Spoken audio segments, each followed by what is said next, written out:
Let's go ahead and start with our questions. Mr. Behnam, Mr. Lucan, as former CFTC chairman, can you describe why you believe the CFTC and only the CFTC is the right regulator for spot digital commodity trading? And can you also speak to concerns with allowing entities to list or facilitate trading in digital commodities without having to fully register with the CFTC? Thanks, Mr. Chairman. I would say the number one thing, and there's a few reasons why I've stated this in the past, you and I have had this conversation.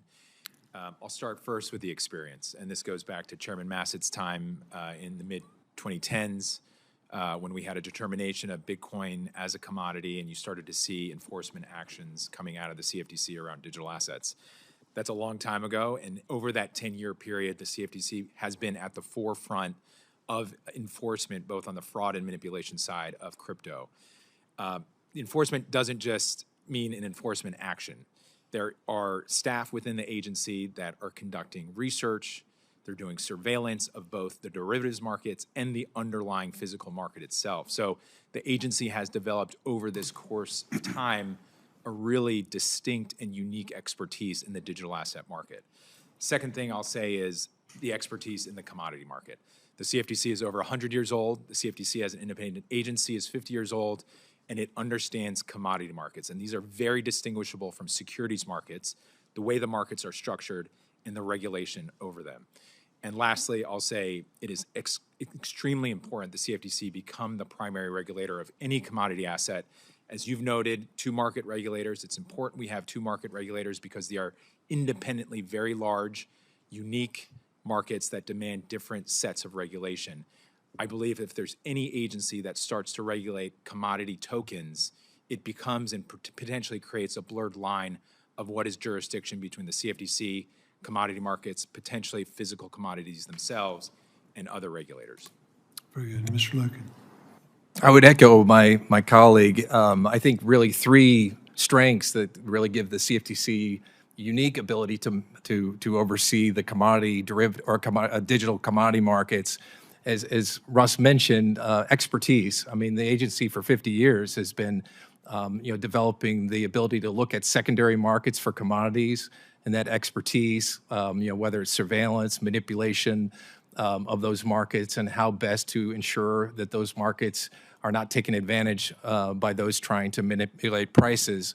And regarding cryptocurrencies, as was mentioned, the CFTC already has experience in this. We're regulating 60 products currently, futures on those derivatives, and all that goes with it from all the core principles that go with that regulatory expertise. So they already have experience in the derivatives, the digital commodity space. The second is in their mission in Section 3 of the Commodity Exchange Act. It's unique in that it says that we should be promoting responsible innovation as an agency. That is something that Congress has had the wisdom to put in 1974. That allows these products, as they get listed, for them to be thinking about ways that we can promote these new innovative technologies that are coming in. I think that's an important top-down mission of the agencies. They're going to help these products evolve and develop. And then lastly, it's just flexibility. The agency has principles-based regulation, as I mentioned, but other parts of the act foresee authority that allows it to carve out certain things that may not justly be in their jurisdiction, exemptive authority. So I think the CFTC has the tools to exclusively oversee these markets, but also with some flexibility that will allow these markets to evolve. Very good. Mr. Kim, can you talk about the importance of avoiding applying centralized intermediary regulatory requirements to decentralized software and technology? Thank you very much, Mr. Chairman. This is a very important question. Decentralized finance in its purest form allows individuals to transact with one another peer-to-peer by the use of software and code without reliance on centralized intermediaries.